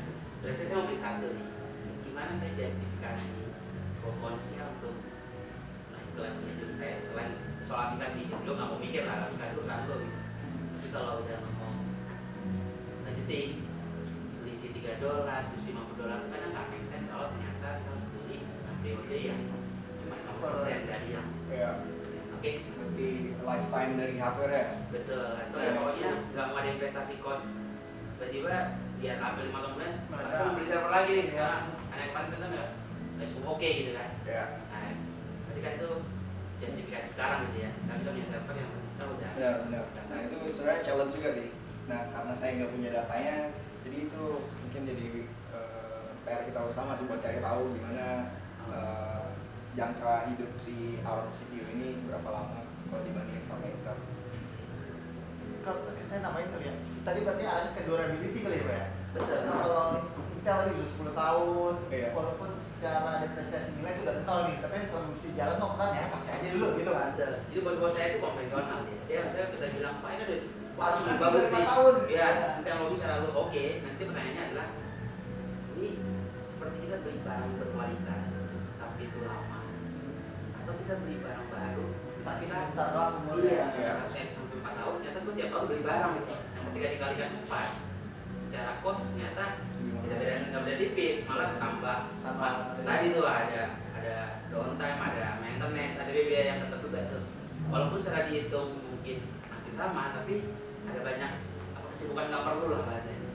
Nah, ya sementara kan kadang kita beli suatu brand mahal nih, misalnya kayak inilah kalau misalnya kayak bos saya mau beli Ioniq dengan Tesla, mungkin dia suka dia udah gue beli Tesla. Mahal dikit nggak apa-apa. tapi Ketawa gitu. Jauh. Iya, tapi dia nggak. Hyundai Apalagi kalau pas tiba-tiba ada kabar ada Ioniq yang macet itu kan, wah udah itu kan yang kekunci. main percaya. Kekunci itu. Karena dia mikirnya ya gue beli sesuatu harusnya kan ada harga barang nih. Ya. Nah kadang kan generasi kolonial yang sekarang generasi kami itu emang dia lihatnya nggak apa-apa beli mahal Tapi awet. Nah jadi kita juga perlu bantuan nih Ya. kalau teman ada sharing data mengenai Ya. apa atau mungkin ada satu produk yang nanti mungkin saya perarang yang kita bisa beli bisa satu terus mungkin jaminan gigabyte atau apa yang bisa menjamin Cuma 3 tahun Pak, tenang Pak, 3 tahun. yang mungkin apa servisnya ya atau apa gitu Iya. Ya itu tadi yang menurut saya meyakinkan tadi ya, apalagi ini barang baru yang memang apa nih ARM yang beda sama yang lain apa gitu, ntar kita beli cepat rusak gitu ya.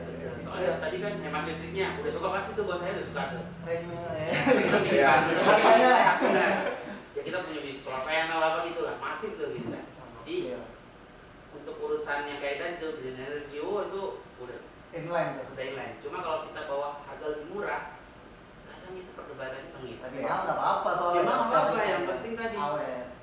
Ini barang bagus gitu. Nah, so kita mungkin kalau teman-teman nanti di komunitas juga punya satu produk yang bisa rekomendasi nih, dari kami juga mau coba beli satu nih ya, karena yang arem, terus nanti ada tools yang bisa bantu kita cek penggunaan hemat listriknya atau apa ya, itu mungkin akan jauh lebih menarik. Itu aja sih. Thank you. Ya paling kalau karena dia barang baru juga ya Pak, jadi kita susah juga nyari datanya, apalagi di Indo. Kayaknya baru kita tuh yang beli, si orang di Jawa itu bilang gitu. Iya. Ini beneran mau beli gitu. Saya bilang iya kita mau beli gitu. Terus akhirnya kita kontak hampir semua hardware waktu itu ya. Ya. Akhirnya kita dapat Gigabit, itu kita kontak Asus, HP. Mereka masih jual X86 lagi. Akhirnya kita impor dari Taiwan ya.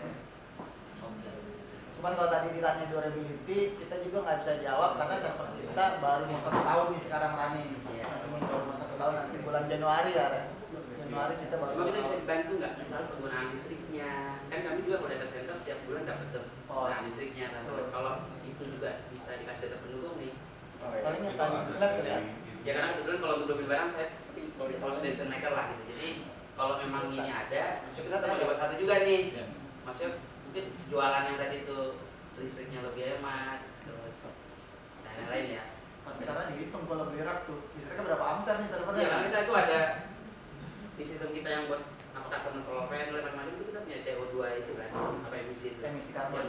So, itu lagi Pemerintah juga nanti akan mulai ya. ngasih insentif kan, kalau ada perusahaan yang pakai apa solar panel, dia berapa CO2 reduction-nya, nanti dia otomatis dapat ini kan, Iya, nah, betul. semacam ya, kemudahan-kemudahan lah mungkin dari pemerintah pajak atau ada Kompensasi ya.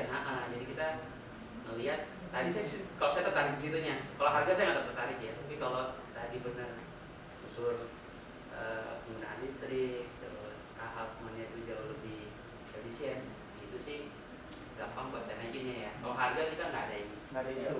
Walaupun kalau soal nanti Untuk oh ini durability-nya berapa lama? Itu ya terserah lu lah, pokoknya lu yang tanggung jawab kan gitu. Mas tidaknya, karena mungkin nilai dengan bisnis kami nih, kami ini di renewable energy kan. Itu mau dibantu ya kalau ada. siapa? Ya. Ini sih kita pernah stress test ya, Rek? Ya, tapi ini sayangnya nggak ada historical datanya. Biasanya kalau mau lihat power Iya. usage-nya, historicalnya bisa kelihatan. Mungkin nanti kita coba minta ke yang punya data center. Boleh. Ya, mungkin yang Atau tadi juga benar di ID Rack atau CMC kita bisa kita lihat. dia bisa kelihatan. Terus satu lagi Om Maria, untuk compatibility-nya dengan OS gimana dia si ARM ini? Dengan Windows, dengan Linux, Ubuntu? Kalau Windows, setahu saya belum ada. Windows kalau, belum ya? kalau distribusi Linux, rata-rata kalau kita lihat download link-nya itu udah ada nyertain ARC64. Oh gitu. Oke, berarti udah support ya. Windows belum ya? Windows belum. Windows ada. Ada. Windows ini Windows PC ada, tapi juga lihat reviewnya gembel. Iya. Gitu. Oh, kalau ke server belum? Belum. Windows desktop sih. Saya mungkin yang bikin saya yakin bahwa sekelas MacBook aja dia tuh udah ganti semua prosesor Iya. Intel ya, Iya. ARM. Iya. Apa, sekelas Intel tuh pasti kan riset R&D-nya tuh kan nggak sembarangan kenapa milih ARM ya. Terbukti awal juga tuh. Saya Udah juga udah awet ya. Saya sih yakinnya gitu Pak, kalau Iya. Apple milih ARM, udahlah kita beli ARM aja nih, ikutin Apple yang R&D ini tuh mungkin udah bertahun-tahun gitu dia, kenapa dia ninggalin Intel terus pindah ke sekarang ada ARM yang baru M2, M1, M3 bahkan gitu. Itu biasa karena tadi ARM dijual IP, intellectual property, dia beli license-nya apa ARM terus dibikin sendiri chipnya. Dan ini buktinya sih ya mana-mana aja. Aplikasi mungkin ada yang mendukung dan lain sebagainya. Proses waktu sih saya rasa dan saya yakin akan baik. Tapi beberapa aplikasi memang nggak jalan. Yang di mana Pak? Di ARM. Di ARM. Sana Pak. Iya. Sejauh ini sih kita belum nemuin ada. Belum, tapi ada kalau kita buka websitenya Ampere Computing dia ada list Yang software kurang yang udah compatible di ya? testing sama mereka. Iya. Jadi mereka nggak cuma invest di hardware, juga mereka bayar developer buat ngerjain Terus software. tes ini coba-cobain gitu. Ya, buat bantu compatibility metric gitu Pak. Jadi ada metrik-metrik yang mana yang comply, mana yang belum. Bukan enggak ya, belum sih biasanya. Ini yang spek itu berapa duit? Yang sekarang? Spek 253. Oh, ini banyak ini. Udah Ini dasar kan ini. ini sih Atau nanti di luar lah ya. ya boleh Pak, ntar ada siapa Siapa yang yang Jadi harga bisnis. yang jelas ya Agak dapur tangan dia. Iya, masalah tadi Pak. karena kita juga beli tahun tahun lalu kan soalnya. Lagi Tapi kalau tadi kelemahannya apalagi yang kedua karena demandnya banyak lama Pak. Lama. Beda Intel ini kita lumayan lama, hampir 3 bulan ya Kita Intelnya. sekarang 3 bulan. Karena si orang Ember Computing bilang ini kita terlalu banyak permintaan gitu. Jadi makanya salah satu kelemahannya tadi kalau ditanya bos apa nih, datangnya lama. Datangnya lama. Kita lagi PO lagi 2 ya, yang Ada versi lagi generasi di atasnya ada yang dari industri kesehatan. farmasi ya kemarin. Ya. boleh nanti habis kita ngobrol itu ya. Gitu ya. Boleh Pak. Nah ini mah oke doang. Kalau di mix tuh bisa nggak sih sebenarnya RAM sama X86 Di set cluster? Oh, satu cluster. Oke, sepengetahuan saya misalkan kita punya cluster virtualisasi nih, mau VMware mau OpenStack, itu bisa saya sebenarnya di dalam satu cluster. Kalau di OpenStack itu kita aturnya di flavor. Jadi nanti user bisa pilih dia mau deploy x86 atau ARM. Jadi dia hybrid architecture. Nah, next questionnya lagi, kalau nggak ada di mix cluster, ada nggak sih case-case tertentu yang satu workload taruh di ARM, satu workload taruh di x86, jadi di balance lah. Mungkin saya nggak tahu ARM itu benefitnya apa ya dibandingin sama si x86. Apakah dia mungkin lebih dense gitu dibandingin x86 sehingga ini diperuntukkan untuk tertentu di dalam setnya sendiri. Misalkan ada beberapa komponen yang dia bagus jalan di ARM tapi lebih efisien jalan di ARM dibandingin jalan di Intel. Oh, oke. Sebenarnya klaimnya dari ARM itu performance per wattnya lebih bagus daripada x86. Jadi misalkan software yang udah di develop memang untuk ARM itu bisa dipastikan dia performanya lebih baik kalau dibandingin ARM sama x86 untuk jalanin service yang sama. Misalkan yang tadi kan di slide ada bandingin Nginx, jadi stack aplikasinya Nginx, Redis, Memcache sama MySQL. Ini bikin request yang sama 1,3 juta di ARM bisa 1 rak, di AMD 2 rak, di Intel.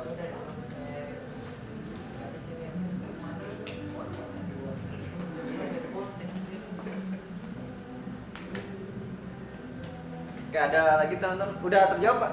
Oh, mantap. Ada lagi teman-teman yang mau bertanya? Beli Aldin?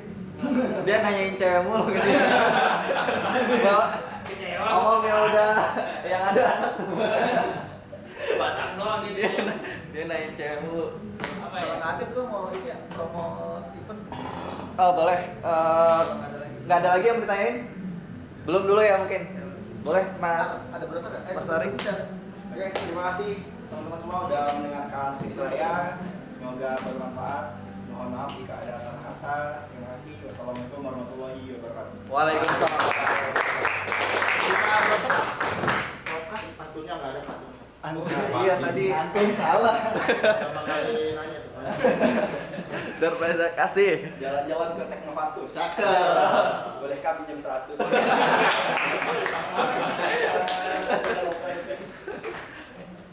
Oke, lunas ya pantunnya teman-teman. Oke, ini ada ya. Ya silakan, ini Mas ada Ari. sedikit informasi sponsor ya. Jadi kita mau ada acara nanti di Surakarta. Kebetulan saya salah satu organizer ya. Terus di sini juga ada salah satu pembicaranya Aldin ya. Din. Ngomongin apa Din? IBF. IBF. Misal Arya juga ngomongin ARM juga OpenStack tapi jadi saya mau coba share, siapa tahu teman-teman ada waktu di 7-8 Oktober. Sekarang kita masih lagi buka tiketnya. Nama acaranya LOGCA, singkatan dari LibreOffice Conference Asia dan Bukan Asia. Tahun ini di Indonesia tuan rumahnya. Tahun lalu di Korea, saya juga ngisi jadi pemateri, saya bahas metal as a service. Nah tahun ini kebetulan karena Indonesia jadi tuan rumah, jadi saya diminta bantuan buat bantu promote. Jadi teman-teman kalau yang tertarik datang bisa ready saja, websitenya loka.id. Harganya mulai dari 50.000, terus 2 hari, terus dapat baju dan lain sebagainya. Bayar tiket.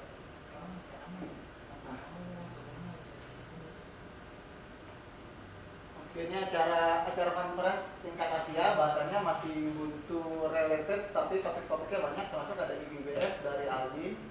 Harga studionya 50.000. Regular 100.000, supporter 150.000, atau kalau yang mau donate juga bisa. Silakan dibuka aja website-nya di bawah.ada.id. Surakartanya di mana, Om? Di kampus UNS, Om.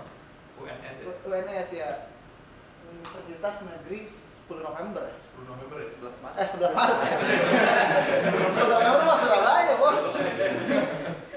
Surakartanya di kampus UNS di auditorium, tempatnya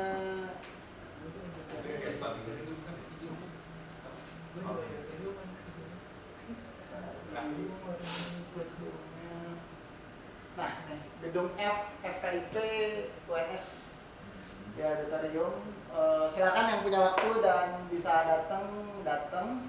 Karena ini skalanya Asia, jadi banyak juga pemateri dari luar, ada dari Korea, India, dari Brazil. Saya lupa dari mana lagi. Intinya banyak pemateri dari luar, mungkin bisa diskus tentang Ubuntu dan LibreOffice. Itu aja mungkin sekilas infonya. Saya kembalikan lagi ke Mas Farel. Thank you semua. Oke teman-teman, kalau yang mau datang silakan datang ya. Jadi nanti acaranya itu ada yang auditoriumnya itu yang di hall utama, dan ada lagi yang kelas paralelnya. Oke gitu, ada yang ditanyain sebelum kita tutup materinya? Atau mau pantun lagi, Mas? Oke. Foto bareng atau sudah? Oh iya, kita foto bareng ya. Jadi mungkin saya tutup dulu deh sebelum kita foto bareng. Oke, kalau gitu thank you teman-teman semua yang sudah hadir di meet. Kalau ada yang mau jadi pembicara, Oh iya. bisa hubungi sama